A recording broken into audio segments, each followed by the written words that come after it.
Our podcast starting it.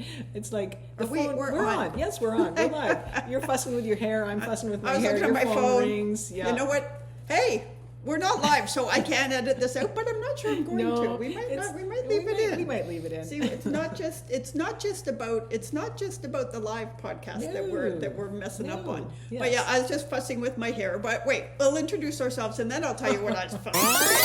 Hi, I'm Roxy, and this is I'm Ruth. Welcome to Happy Hour with Ruth and Roxy. But yes, I was fussing with my hair because it might not feel like it, but it feels long to me. Yeah, so does mine. Mine get, and I usually wear my hair a lot longer, so this is the short version of my hair, which feels long. Right. So I have to curl it, otherwise it's like, well. It's a long version of your short hair. What did I say? No, that's what you said. said. It is, yes. It's just like, that's an interesting it's the long version take. She kind of looks, Roxanne has a style that kind of reminds me of Lorelai Gilmore on the Gilmore Girls. Which I'm always saying that, and she's never seen it. She keeps telling me to watch it. I'm like, she needs well, to now watch I don't want to watch it. Now no, you it's should weird. watch it. She's really stylish, and yet, like, you see her in jeans, and it's like, dang, like at my best, I don't look that good, right? But she's got this. She's like so many reasons to love her, right? Right? Like certain people, like you and Lorelai Gilmore, have this style where you can have a sweatshirt and jeans on, and it's like, what's going on over there? Like, that looks great. It could be because you never see me in anything else. So there's that. Oh, well, actually, you have jeans on. I saw her jeans and a t-shirt today. On our trip. She dressed in a lot of linen, man. Up. Yeah, I did.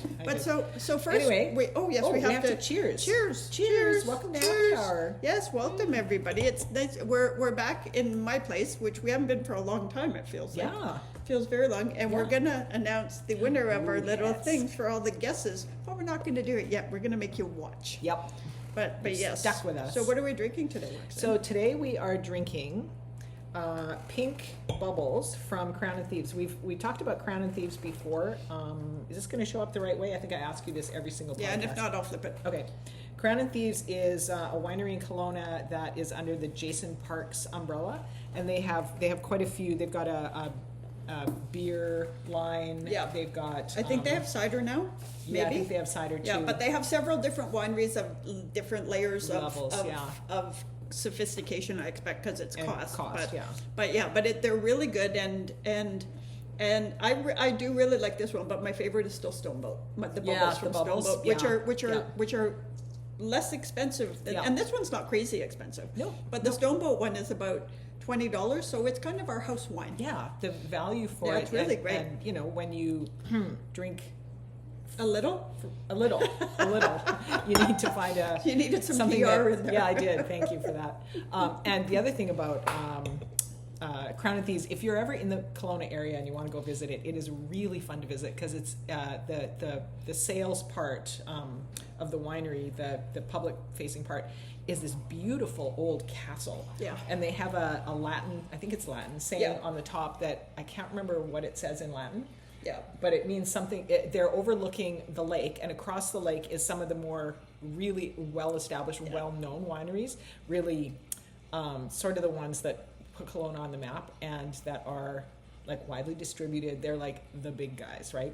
And so on Crown and Thieves, small building, they have a sign that says something to the effect of "Death to wine snobs." Yeah, it's like the hell with wine snobs or something. It's facing these other ones. The big dog. It's really they're really cheeky, and they have in their building they have what they call a speakeasy where they have live music. It's really cool. In the basement. Yeah, it's a really cool place. If you're ever doing a wine tour in Kelowna, make sure you get there. Yeah. It's a really cool and the place. Wine is good. It is very good. Very, very good. But yes. Okay, so that's that. Okay, so what are we going to talk about today, Roxanne? Oh gosh. Well, we were talking earlier about a podcast that I was listening to. Do you want to jump into that? Yes. Yes? Okay. So because that means I get to drink wine. Yes, that's right. So most of you are probably familiar with Brené Brown. I have a few of her books. I'm sure many of you have read them. She has a podcast called, I'll tell you in a second. In the meantime, look I was going to talk about a Brené Brown book, Atlas of the Heart. So I will have to double check and make sure it's not backwards, but yeah. So Atlas of the Heart is, and not all of Brené Brown's books are necessarily about the stage of life I'm in sometimes, but I still get so many nuggets of wisdom, even if they're not talking to me directly about something.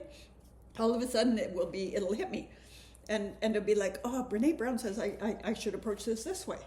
And but it is a really interesting thing. So what's the podcast? So the podcast is called Unlocking Us with Brené Brown, and she often has other people that she'll bring in and sort of riff off. And this particular episode that I was listening to is with her sister Ashley, who's also a therapist. And this one is called Living Big. So there's Living Big Part 1 and Living Big Part 2. And yesterday I listened to the second half of it. But the upshot of it is that she, through various reasons, is prompted to ask this question of herself and of others.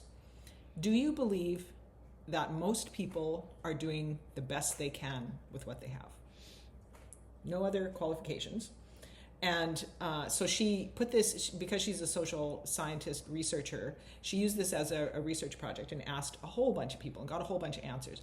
And the answers that she found typically fell in either yes or no. Obviously, it's a binary question. But the people that said yes they tended to be uncertain. They would say things like, I think so, probably. I mean, maybe it's naive. It's like, I probably shouldn't believe this, but ultimately they came up with answers along the lines of, it's better for me when I believe that they are trying to do their best, or it allows me to focus on what is and not what could be or should be. So the people that said, no, I don't believe people are doing their best, they were definite, as opposed to the yes people who were qualifying it always with something. The no people were always like, no, they're absolutely not. You won't believe what this person did that I saw. Right. And often it came back to, I don't believe people are doing the best they can because I know I'm not always doing the best that I can. Right. So why would I believe anyone else is? That's interesting. And then, so for there, I would almost want to clarify, what does doing the best mean? Right? Because the other side from that for me is because I've worked hard to believe that at their baseline people are good. Right? And that doesn't mean that you don't get, that things don't hurt you or that people don't hurt you and stuff. But the other side is, because I'm not always at my best. However, every day I get up and do things, I do my best with what I have that day. Right. So so I think there could be, it goes back to I think good people can do bad things. And I think that at the time, maybe when they did the bad thing, they were doing the best with whatever they had at that moment, or whatever trauma had come back, or whatever abuse had, like whatever they were dealing with. So I find it interesting that, and I get it, because you kind of see reflected. So you sort of for me to answer that, because I would like to think I bet you 90%, but there are times when it's like, what an asshole, right? Like why is that person being mean? And you know what? Goes back to the thing though. Does an asshole know they're an asshole? Yeah. Right? And because I bet you mostly, except for the ones who take pleasure in that. Right. Like, and those are very small percentage of humans.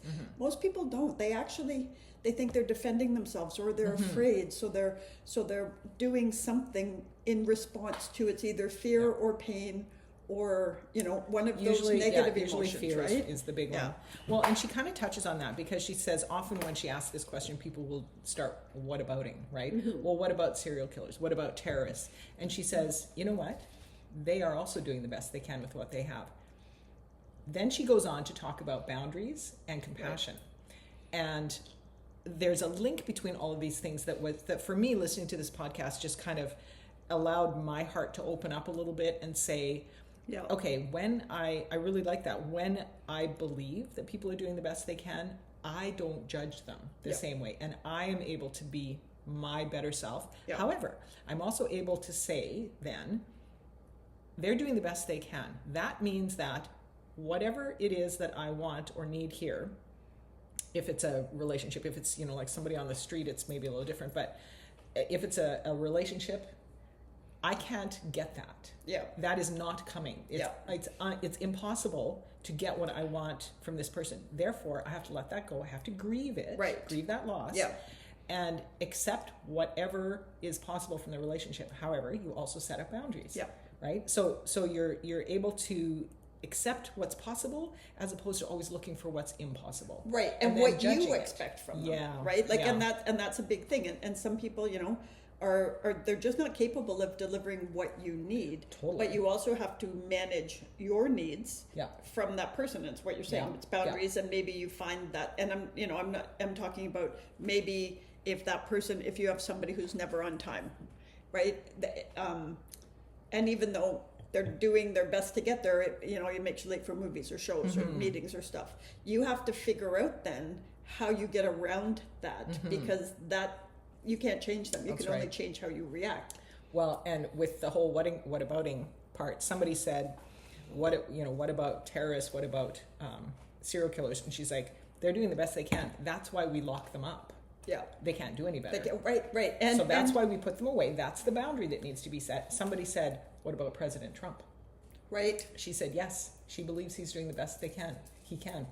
That's why he's a very clear and present danger to democracy. But that's exactly, and I think, and we've talked about this before, years, and I'm talking a really long time ago, with my sister, I did the script writing workshop with Robert McGee. And I need to correct that. I said President Trump, I meant Mr. Trump. Right, Mr. Trump, or you might call him the things I call him, but maybe we get banned.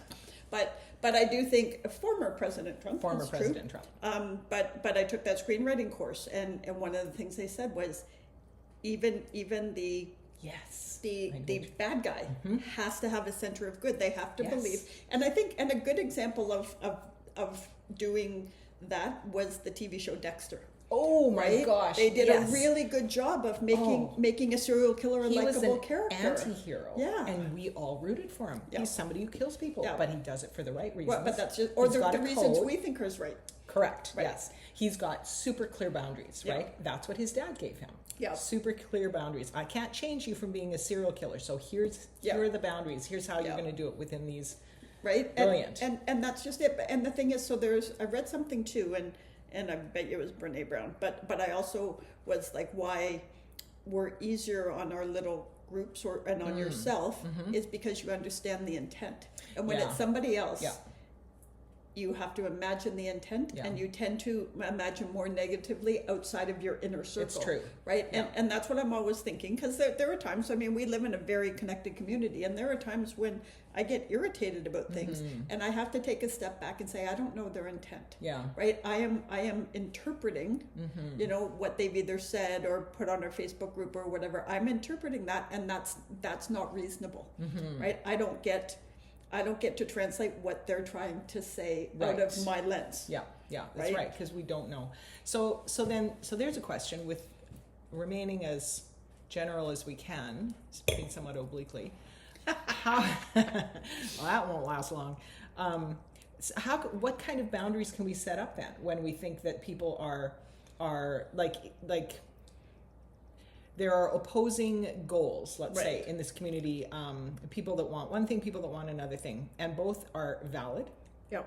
And yet, at times, it feels like there's division amongst people who are like, you don't believe the right thing and you don't believe the right thing. And so how do we set up boundaries where you ask for what you need and you say this far and no farther? Right. But, and I'm thinking about that, about our Facebook group, how Facebook is such a...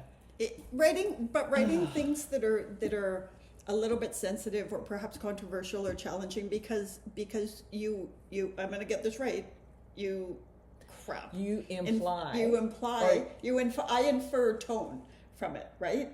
Yes, I imply and you infer. I always get these wrong, but I think you had it right, and I screwed you up. It's okay, but so you read it and you take it in through your lens, right? And the challenge being, so let's just use me. So if I feel like somebody has been difficult in the past, anytime they say, I'm seeing it through that lens of our history, right? And that's a challenge because and I think putting things out there, but the other part is and it's social media. It's like, why do you have to complain on social media? Why don't you just deal with the thing? Is the other part. But I also think it could be, so what I think I'm hearing you say is you're worried about X, or you would like to have X happen. What do you think we could do? I don't want to put solutions for it till I fully understand. And I think that's it. But the other side is, in my experience, there are the people that do that and pull out from other people, and then there are lots of people who don't have the tools to do that. So it feels pretty one-sided sometimes. Yeah. And that's a real challenge if you're not the facilitator. Like I've done it. I've facilitated really like during issues and crises and stuff. You have to get everybody in the room and you have to talk about, you know, what are we going to go out and say, and especially when you, like, because you know, for us it's mostly talking about if a crisis had happened to them as opposed to they did something wrong, right? Because we don't put lipstick on pigs, right? If they're not willing to say they did something wrong, we're not dealing with it. But you have to sit around and you can facilitate that if you're not emotionally involved. Yes, that's right. If you're an objective third party, if you're the observer, if you're the observer, exactly, it's completely different. Once you're involved, once you're invested in some way, it's a whole different ball game. And our friend Della says, so there's a cycle of, so there's the observer, the hero, the victim. Oh, there's a missing one. The observer, the hero, the victim. The villain? Then the villain, right. Okay. Yes. And so that tends to be in human interaction, because I mean, she has studied all of this extensively.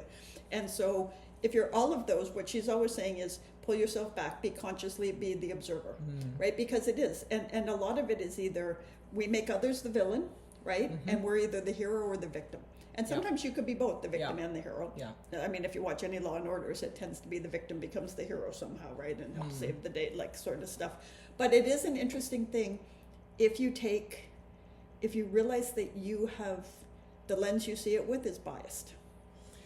Ooh, yeah. Right? And not, it's just human nature, we do it. It's neither good nor bad. It is the only lens through which we can see. But if you become conscious, like it's like for you and I, we don't always, I mean, mostly we agree on many things, but even if we don't, we also have the experience of the other one's intention is good. Right. So we never have to question that, right? It might just be like, oh, she doesn't have the information, or oh, there's cranky again, or anything like that. But it is also like, but you absolutely know, even if somebody's being a little bit off, you know that the bond is about trust and respect and love, right? There's no malice intended. Exactly. Right. It's never malice But intended. you don't always have that with and especially if they're just acquaintances in your neighborhood or acquaintances at work. Yeah. You don't have the history of oh, I actually know they're a good person. They like we had somebody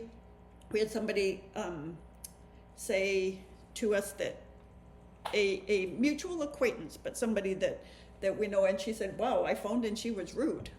And it was awful and blah, blah, blah. And it was like, oh my goodness, that's not our experience for this person. They must have been having a bad day. Whereas there are other people, if they said that, would be like, well, that's who I see them as. Right. So, or let's fire her. Yeah. You know, yeah. Or right? whatever, like get rid of her. Yeah, react immediately. That step between taking the information in and reacting in judgment, there is such a it's a minuscule, tiny little piece of time in there that you have the opportunity to be the observer. Like you say, step back. That's a really hard thing to do. And you know, I've had it, and I don't do it often, but I have lost my temper, and you saw it one time at a party we had here. It was epic. Oh, yeah. And it doesn't. I have a really long rope. Yeah. But there's a point when it's like, and I'm trying really hard to learn. It doesn't happen often. I think it's probably only happened maybe 10 times in my whole life where it was just like a sheet of bread. Oh yes, she did. But it was fun. It was nothing. It was a lot for me. I yelled at somebody, right? But they deserved it. But there's that thing where you take a moment. Like I even have sometimes, especially if I'm going into with a client where there's been challenges where it's like they haven't delivered what we need and all of this, I put a little note up and it's like, take a step back, right? Instead of when they say something, jumping on them, I have to take a step back and say, let's understand what you're really saying here, right? Because nobody wants to be attacked. They don't and when you put someone on the defensive, you're not getting their best self. Yeah, there will never be any kind of collaboration, any kind of sense of working together. Yeah, and I think this is good because I think, you know, the more, especially in this little community, there are people with we just have different agendas, and I think the more we can take a step back and say, they are doing their best for what they believe is the right thing. Mm-hmm. And not everybody has good communication skills either. Oh right? gosh, yeah, most of us don't. But yes, but the other thing now, before we go into other things, I do want to, we're going to talk about the person that won, reminding you. Okay, let me all. just read one little piece here, because I copied this one out of the transcript, because I just really like this from Brené Brown. This is from Brené and Ashley on Living Big Part 1 from the Unlocking Us with Brené Brown. I assumed that people weren't doing their best. So this is her talking about her experience in this. So I assumed that people weren't doing the best, so I judged them and constantly fought being disappointed, which was easier than setting boundaries. Right. Boundaries are hard, and when you want to be liked and you're a people pleaser, hell-bent on being easy, fun, and flexible, it's really hard. But compassionate people ask for what they need. They say no when they need to say no. They say yes when they mean it. They're compassionate because their boundaries keep them out of resentment.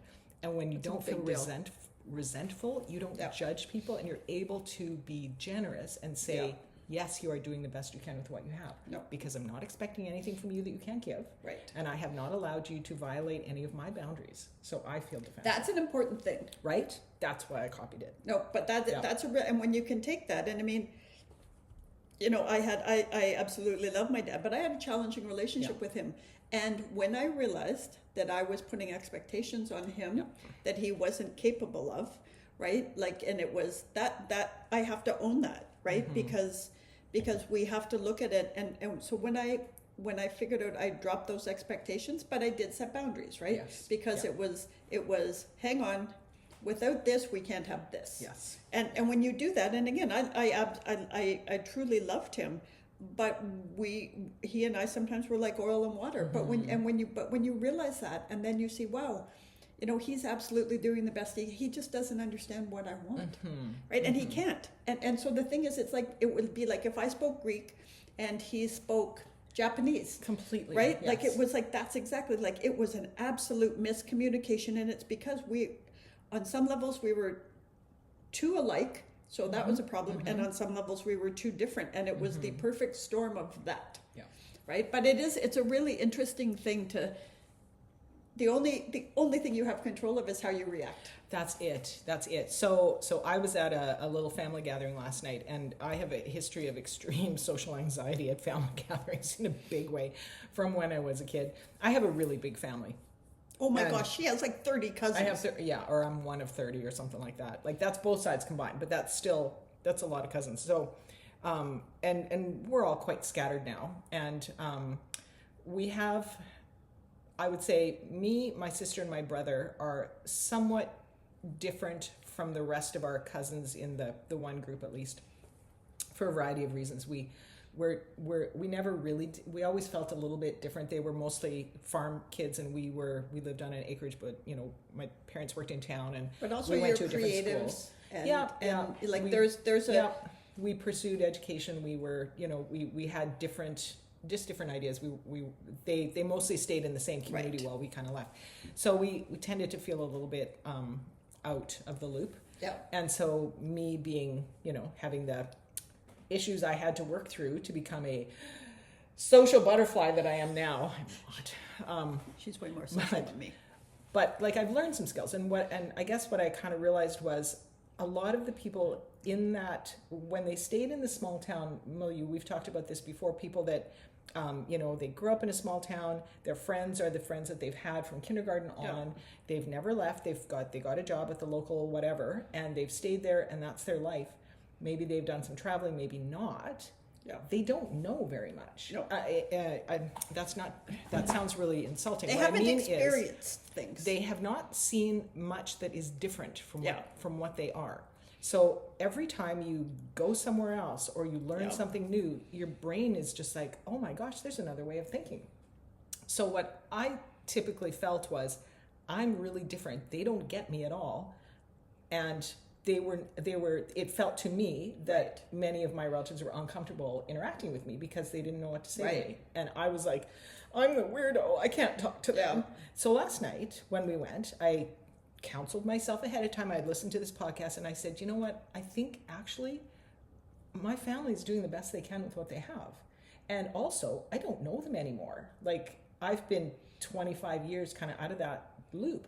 So I need to give them grace to be whoever they are now, because they've also, if I've grown and changed, well, they've grown and changed too. Wow. I mean, I had a lovely visit with this cousin, that cousin-in-law, this aunt, that aunt. Like, it was just really, really lovely. And I was able to be my favorite self, more or less, and see the good in them. Right. Which was just such a joy. I came home and I'm like, well, you know, I told you we were going to dive into the whiskey when we got home. Don't need it. See, but that's so good. But the other thing is, so if you think about it from their perspective, and I can, once I explain this, then I'll explain what I felt when I first moved here beside Roxanne, the best-selling author. But from their perspective, if you were out there and you and Ray had really successful veterinary clinics, and you're a best-selling author, and you know, you have these 3 kids, and you've lived in Ontario, and you've lived here, and you've moved around, and you've done all these things. From their perspective, for someone, it might be that they're like, oh my goodness, what's she going to want to talk to me about? Like, because we don't know, right? So I remember moving in, getting ready to move in here, and we heard about our neighbors next door, and it was like, oh, they have this really great veterinary clinic, and they're this, and she's a best-selling author. Did you know that right away? I didn't know you knew that right away. Yeah. Oh, okay. I think Stephen, who's our real estate agent who lives here, would have told us. But it's like, oh, and you know, they've got 3 kids and this and this, and I was like, I'm living beside this overachiever. What the hell? What? She's not going to want to be friends with me. What's going on? Oh my God! What? Right? And so you come in with these preconceived ideas that somebody is more worldly and more everything than you, right? And then it's kind of like, well, for sure, because your ego makes you do it. Then it's like, well, I bet you she's a bitch, right? And I actually didn't think that about you. That's not true. But I mean, and then I go and I look up their website and I'm like, oh my gosh, these people, look how accomplished she is. Look at all the stuff she's done. She's never going to want to talk to a weirdo like me. see, but we do this to ourselves, yes. Right? And the thing is, most people, what I learned, and I was lucky because when I first started working, I worked at a magazine and I got to do interviews. And so what I realized was most people just want to get asked a question and tell you something about that. And it's not necessarily bragging, but they like, everybody's got something they're passionate about. Right? And you know what? That's really interesting because so I'm imagining a group of people who they all live in the same neighborhood. They all go, this is imaginary, but maybe this is how some of my relatives grew up. They live in the same community. They go to the same school. They go to the same church. They shop at the same stores. So when they get together, what do they talk about? They talk about the things that they all already know. Yeah. So they don't get, I'm guessing here, but they may not get a lot of practice in asking questions. Right. Because there's no need to. No. So when somebody like, you know, Black Swan me plops down in the, you know, courtyard, I meant it differently because that sounds actually complimentary, but no, but you're I'm the you're outlier. the odd person. Yeah, out, I'm the odd one. So I don't go to their school. I don't go to their church. I don't shop in their places. I don't know their life. So, you know, I ask some questions about them, but I don't think they know where to begin. They don't, because again, so think about it.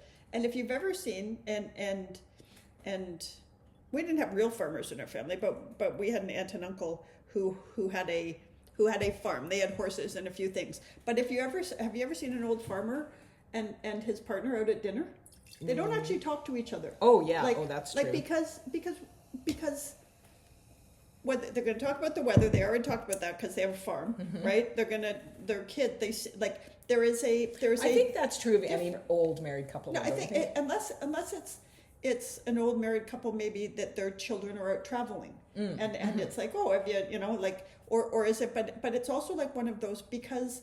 And to me, I think we're all built different in our brains. Oh, yeah. So for some, that's comforting. It's the same school and it's the same this and it's the same absolutely. Like Paul's mom and dad live in Hannah, which is where my husband Paul, so where he grew up and they're still there and they don't have any real plans to move now that he's retired or anything, because there is a comfort in that. And I have to say, I didn't feel it for until I moved here, where there's a comfort in, I know that we're going to do podcasts, usually on Fridays, we're doing this one on a Saturday, but I know if it's sunny out, you're going to go, I'm gonna have a glass of wine. It's only 3:00, right? But you know what? Like there's a comfort in that. But for me, I need to also pull other things in. Yeah. For others, that's disruptive. Yeah. Yeah, there's a comfort level with that. And for me, that was a really difficult shift. Like to become comfortable with change and differences. And I don't know what exactly to attribute it to besides years of therapy and growing up, I guess. Yeah. I mean, I'm a classic late bloomer because Yeah. I've been a mess most of the 29 years I've been alive. How many years 23. do you say I've been 23 alive? now. But the other thing, but you're also Decades. But you're also a curious human. Like I am curious. And yeah, I think yeah. and it also goes, I was actually thinking last night about the podcast today, and I was thinking if we could play some trivia game and I could just name an author and you could probably list all the but you and you read so much and you're curious. Like it's easier to dive into strange worlds through a book and to learn things, right? Like and I get exposed to a ton of people and lives that way. Well, and then it makes without you curious, leaving the comfort of my bed. But it also makes you curious about the real thing, right? It's true. Like yeah. like we've talked about going to Paris because think about how many books are like just the things of that. Like when we went to Italy. Oh, but it and I think there are some people and they aren't that curious, and that's not a bad thing. That's just who they are. I would find that more challenging to be friends with them if they weren't curious. But then they find they're humans, right? The people that like the routine and they like to have, like Paul has, and granted he's just retired and they're traveling more, but Paul has a friend where it's like on Monday would be like taco night and Tuesday would be this. And that was important to him. Yeah. Right? And so for me, it would be like, I would be bored because I like to cook. And I also like to look online for, and like things pass me on Instagram and I'm like, we got to make this, man. You should see my phone in the morning. Yeah, because I get up a bit earlier and poor Roxanne, it's like, we should make this. So speaking of all that, we have a pizza oven now. So we're going to like, we're excited. But I do, before we go off this, I do want to, so there's a newsletter and I'm going to link to it because I printed it out and it didn't work. Hang on, wait, I'm getting kerfuffled. We're going to announce the winner, just reminding you all, we're going to announce the winner and we're going to mail it to them, but not yet because we want you to stay for the whole thing. So there's a newsletter and I will put up the name of it because I printed this out and didn't print out the name of the newsletter. And it's amazing and fabulous. But one of the things is the fellow said, you know, the headline is the most important decision of your life. And what he was talking about was he visited somebody who had a flower shop a while back, and they were talking about a story. So a few years back, this person, there was across the street from Lucy's flower shop is a funeral home, and so there's a big lineup, and it was bad weather and stuff, and somebody came out to all the people that were clearly mourning and standing in line because it was a small funeral home and they were out in the bad weather, and just brought them coffee, right? And so then this person that's talking to the Lucy's flower shop guy is like, you know what, they came in and they felt like somebody had cared about them and it mattered. And in a really hard time, somebody had taken a moment to reach out. And some of them, I think, probably took the coffee and didn't want the coffee, but it was warm and it was a gesture, right? And then the person talking to the Lucy flower shop guy said, you know, I think it might have been you that did that. And the Lucy's said, yeah, you know, I had coffee and I saw that and it was terrible. And then this person said, well, I want you to know that was the visitation for my 16-year-old son. And you helped us believe in the goodness of people again, right? And his whole, so the conversation went on a bit. And so the Lucy's flower shop guy said, I couldn't do anything to take away their sorrow or to change the circumstances. So I just did what I could. I made coffee. And the whole thing about this is about, you know what, just make the coffee because that's the thing. So apparently, and this is a post worth reading, but apparently Teddy Roosevelt once said, do what you can with what you have where you are. And so it doesn't have to be in this world that can be so hard. Sometimes just reaching out and saying, hey, I made coffee. Yeah. Can I get this for you? Or hey, you look like you're having a hard time. You want to come sit for a minute? Right? Even if they say no, they're going to appreciate that you tried. Yeah. Right? It's very true. And I think it goes back to what we were saying, because I think most people outside of those that are serial killers and sociopaths and all that, most people would reach out and be compassionate and kind to you if it. But we have to remember to do the little thing. Yeah, and if they could, yeah, if they had it in them to give, they would give. Well, and some of them are afraid of rejection and yes. things, and so it's afraid that, or you're stepping into something like. Sometimes we talked about that with gifts a little bit, because you're really good about giving gifts. Yeah. I am less so, really less so. But for me, I recognize that it's a terrible feeling when you give somebody something and they're like, why? Or what's that? Or something. It feels like a rejection, right? Right. And that's a risk that you take all the time, because sometimes people do say, oh, I probably wouldn't wear it, or I wouldn't, do that. So that ability to give requires what Brené Brown calls wholeheartedness, right? You have to be your best self in order to be generous. Well, and I think, but you're also really good. So there are lots of people in my life that honestly, sometimes I get I got her Funyuns the other day, right? Because I was there and we had them last week, and she was excited about them. My response was, what are these oniony, delicious goodness pieces? She was like, why don't I know about this? How do I not know about But them? the other thing, we're talking about a $2 bag of Funyuns, right? It's no big deal. But when I give and I'll probably bring them over here to eat with you anyway. But when I give them to Roxanne, it's like I just gave her the biggest gem in the world. Like, she's so, but that's also like it goes back to, we were talking about it, the Friends episode, where I think it's Joey and Phoebe, and they're discussing how giving is not actually, that's right. Not actually, it's not an altruistic action, because if the giver you feels feel good about it. Yeah. So then Phoebe's trying to do something where she does good for someone else and then feels bad about it. Yeah.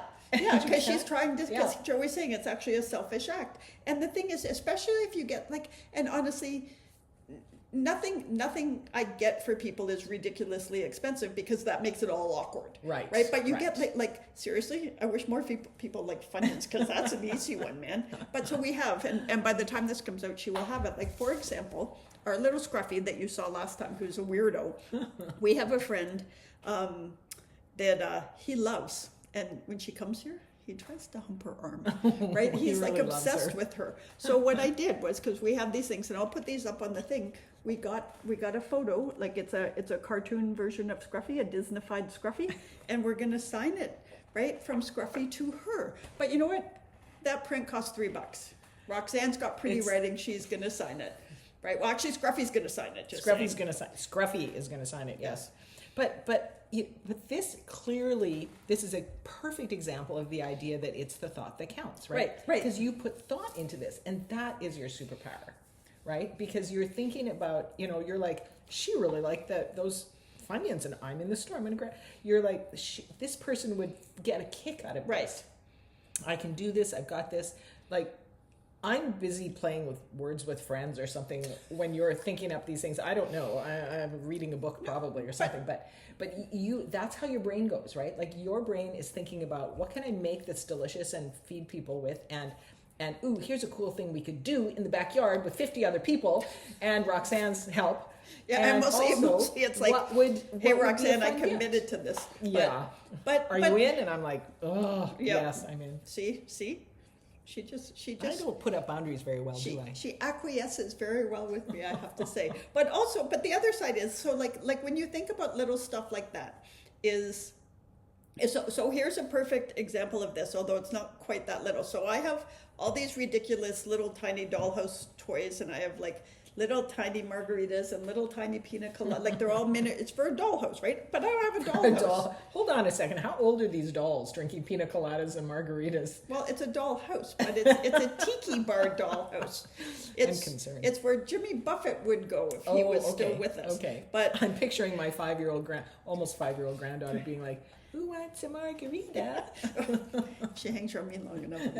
That's true. But so I've been my sister was going to get her husband, my brother-in-law, to make me a dollhouse, because I keep looking online and I can't find one that's right, and they're too expensive. Well, I guess she's been looking, and we're gonna have to figure out how to get it from Vancouver Island. But she got me a dollhouse, and it's 3 feet high, so it's going to become a summer centerpiece outside, right? But there's a thoughtful thing, right? She kept looking. Wow. You know what I mean? Because she knew I was I wanted, And it wasn't like I have to have it by this week for an event or something, but it was like, oh, I got to find something, and I don't, it's a, That's right? so cool. Right, but it's so thoughtful, Yes, right? yes, very And thoughtful. so, but you do that all the time too. Like there's so many things that happen where it's like, you brought me an olive plant, which I killed in 3 weeks, just saying. It was But- your husband who killed it. He overwatered it. Yeah, he overwaters We blame everything. Paul. Yes, and he's not here. He's We away with blame his the family. husband. We always That's blame just the it's husband. like asterisk. Yes, Blame yeah. the husband. But there's all sorts of stuff. I happen to have a mom that was really like my mom. I used to, people would be like, oh my goodness, I love that bracelet, and she'd be like, oh, you should have it. Also, she drank wine too.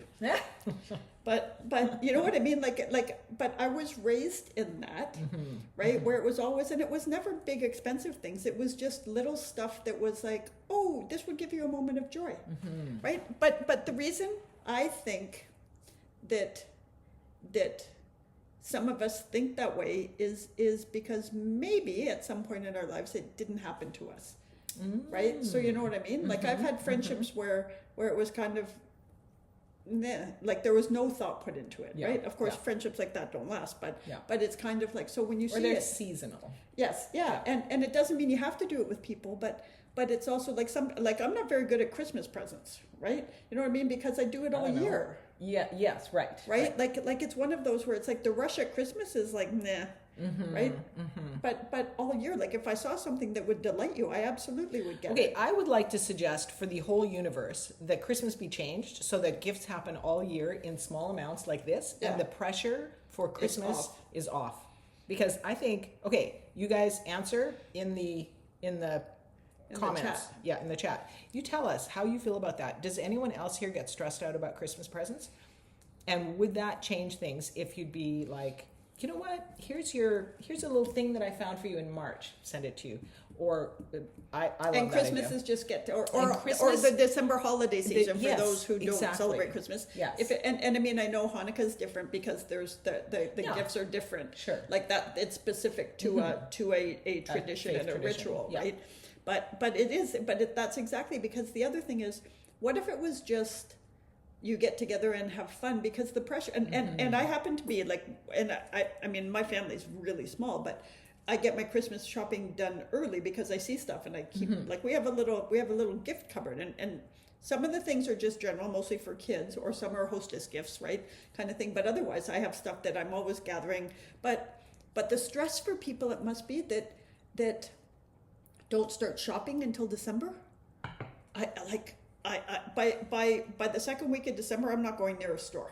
Yeah, exactly. And then it ends up being an exchange of gift cards, basically, which is nothing wrong with gift cards, but to me they kind of represent somebody who was panicking, and that to me is the sad part. Like I really, and I've told, anyway, we'll talk about Christmas more another time. We will, But the but- idea of gifts, right. though, throughout the year, small things, thoughtful as Yeah. the thought arises, I think is the most valuable part. And it's got nothing to do with what it costs. No, I no. brought one time, I brought Roxanne home this stupid little rock that looks like a loaf of bread, because she's a great She baker, did. right? And it was like, but it's the thought. We were walking along, it was like, that looks like bread. And then I walked about 4 steps and I went back and I was like, I think Roxanne would like this, which I actually think is like, goes back to your childhood days where you bring your friends like, hey, I got a frog for you. That's right. Right? But it was like one of those where it was like, it's the thought. Totally, Right? We're like- totally. and I would like to say I had to swim a creek and get it for you, but it was right there. It was just right there. I'm gonna believe you swam the I creek. swam the creek, man. I fought off a shark. Yeah. I fought off a lion. So we also want you to answer the Brené Brown question in the comments, Yes, yes. How does that question make you feel? Do you believe that most people, now that I've already told you how the answers go, I know you're all going to answer, yes, of course they are. But how tell does us. how does it make you feel? Do you believe that most people are doing the best they can with what they have? Is that something that you can embrace? What does that trigger in you? Does that make you think, well, yeah. So she gives a couple of examples in the podcast that are really good. One of them is she's doing a talk with a faith-based group, and she asked this question. And there's a couple in there that were doing outreach of some kind. And what Brené asked them is, name a person that you think is not doing their best. And this couple both wrote down the same name. And so she talked to them about this. And they looked at each other and they explained this was a young man that they had been working with for some time through their outreach program, who lived in the desert in a trailer. He was a known addict. He was unemployed. He had several kids living with him, including small children. And so they would go out there and they would bring formula and diapers and food and sometimes other, like, whatever the things they needed. And they were pretty sure that sometimes he sold things for drugs. Right. And they ended up by saying he is not doing the best that he can. He's not. And we're so tired of being angry. Yeah. We're so tired of being angry That's about interesting. it. So this was her challenge. What if the ultimate authority, what if God told you he is absolutely doing the best he can with what he has right now? How would that change the way you think? And they both got really quiet and they said, okay, so what that means to us is either we stop helping him or we find a way to help that bypasses what he cannot help, he can't help. So like we go and we actually feed the kids, or it's something that is does not allow him to misuse the funds or the whatever it is, right? So that changed the way they, and I love that because that involves setting up boundaries. So to me, that was just beautiful. Here's someone who, yes, clearly super challenged. Can you still help them? Maybe, maybe not. That depends on you, but only with boundaries. Yeah. No, but you know what, that actually reminds me, and I'm trying to think of whether it was me and Paul. I think it might have been before Paul, and it was a group of friends, and we had, for a bit, I had it wasn't through the Big Sisters, it was through another, but it's same as a Big Sister. Okay. And for a while, and it was in Toronto, but I knew that mom didn't have enough to get groceries and stuff sometimes, so I would take money. And then after that, I started to realize the money wasn't going to the kids or the groceries. So, and then we took food, and I think the food got sold. So I talked to the social worker that was attached to this family, and so I said, I don't know what to do, because when she says they're going hungry, I want to help, and I don't want to be taken advantage of, not because I don't want to be taken advantage of, because that enables them to do bad things, right? Well, you know what? Their choice to take drugs or whatever, feed whatever the addiction is, that's their choice. Right. But that doesn't have to involve your money. No, and it was affecting the kids, Absolutely. right? So what we then did was we made the dinner, and I said, I'll bring you dinner on Tuesday. Yes. And I don't think it was Tuesday, because I think I just referenced Simple Tuesday, but you know what I mean? It was like, we'll bring you this. Exactly. Or I said, I will take the young girl, I'm going to take her shopping. Yes. Right? So she could get clothes for stuff. And it got, because again, they were absolutely, when I look back, doing the best they could, because addiction was driving their life, right?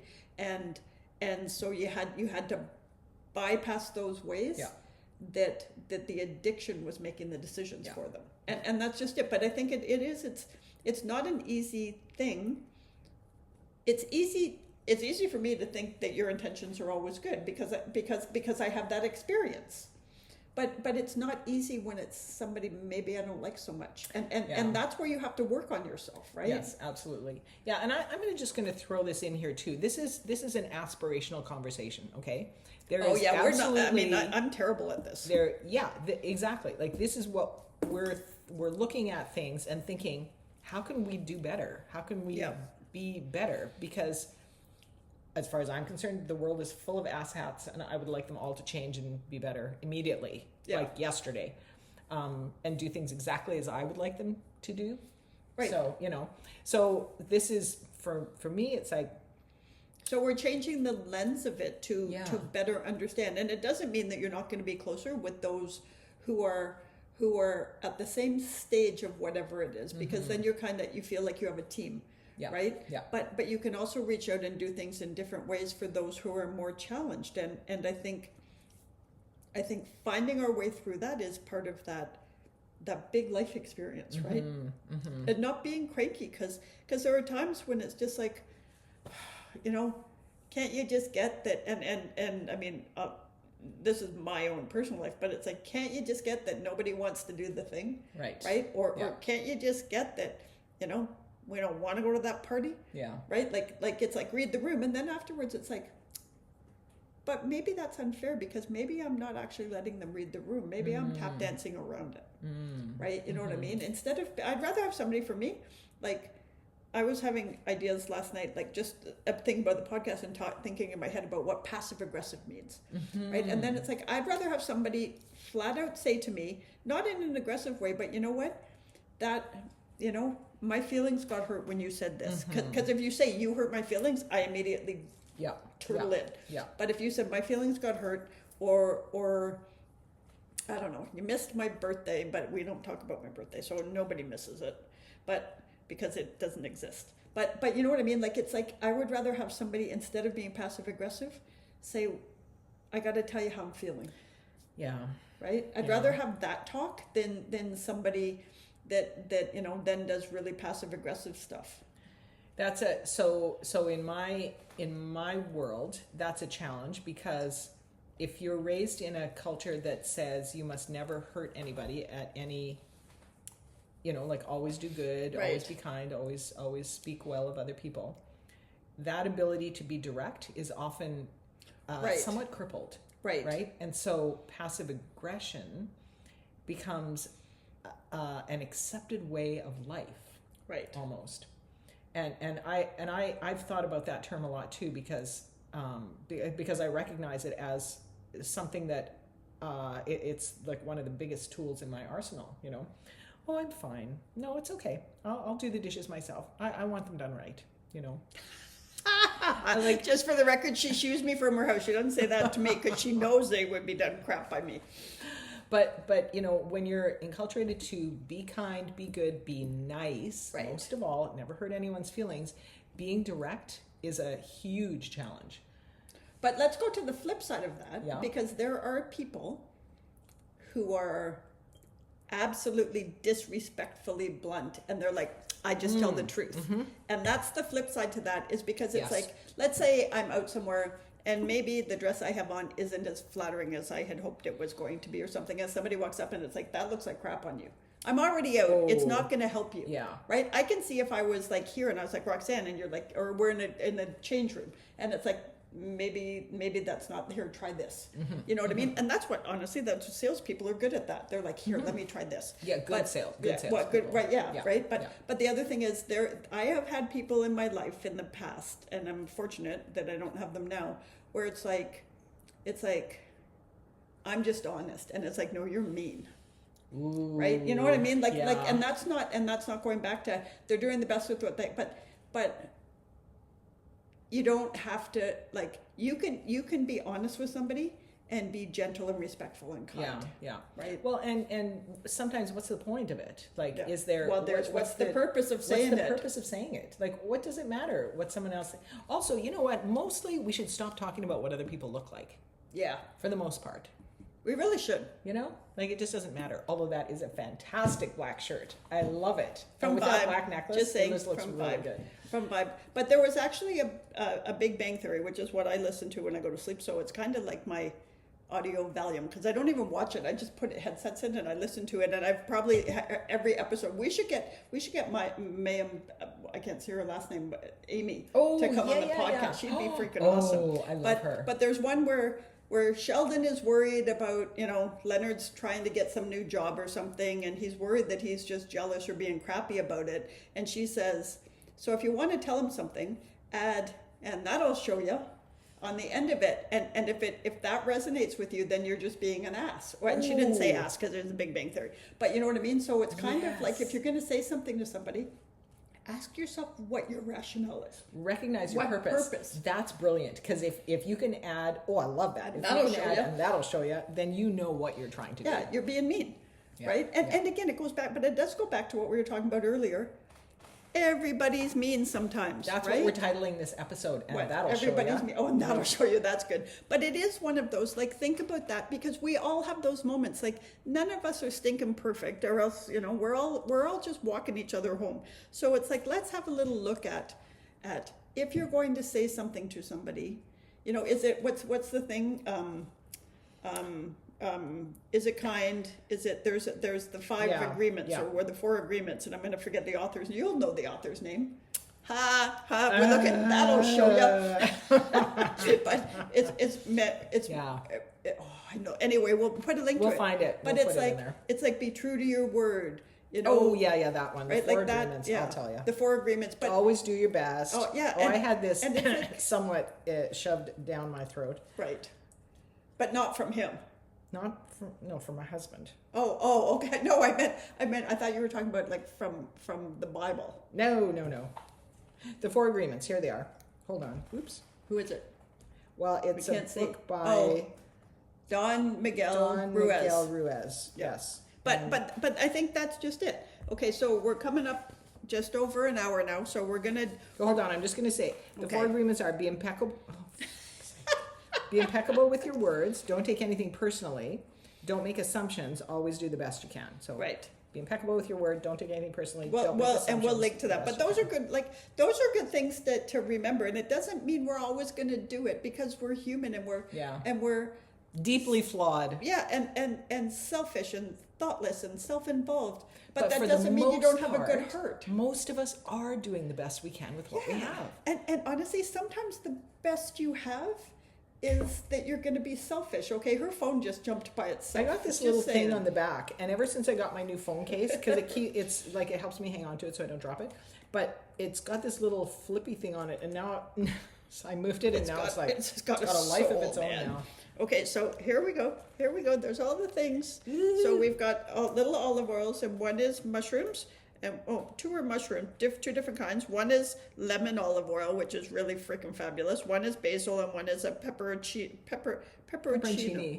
Whatever. It's something spicy. So we had 1, 2, 3, 4, 5, 6 entries. You know, eventually we'll get more entries, but if we did that, then we'd have to do contest rules and everything, because I'm surprised we got away with this on Facebook. But anyway, we do have a winner, and she actually hit it dead on for how many pastries Roxanne For ate. 27 pastries. Yes.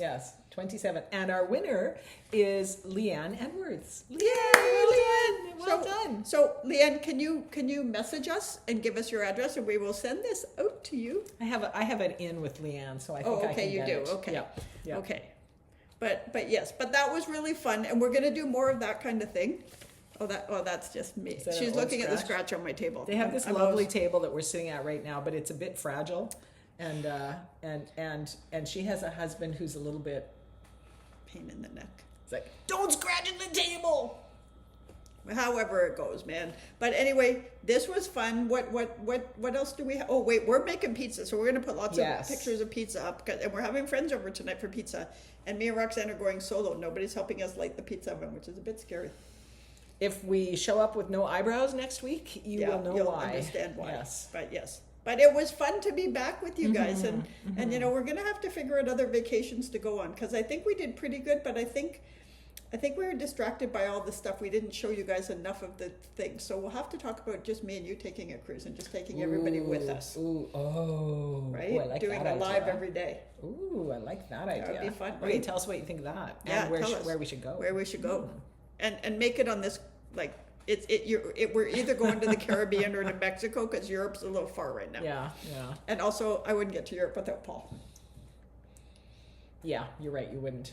You might. I might. Well, my husband deeply wants. He has certain things he wants to see in Europe, so he'd probably come back, but there'd be caveats involved. Yeah, it wouldn't just be a podcast trip. Yes. So it should just be Podcast us trip the is next time. separate, That would be really fun. Yeah, Okay. So if Norwegian Cruise Line would like to jump in here and maybe offer us a free cruise, Yeah. you know what? Come on. Yeah, Come on in. that'll help. Although maybe we have to. So also, could you just please share this so that we could get 17 more subscribers to YouTube, so we could stream live on there. So please try to bring friends in, and maybe if you have friends who are just that it would work. Yeah, like that are a little bit off like us. Yeah, and like you think us. they might enjoy this? Yeah, Please share. Send it their way. Please share. Thank you guys so much. Thank you. Okay, so what are we grateful for?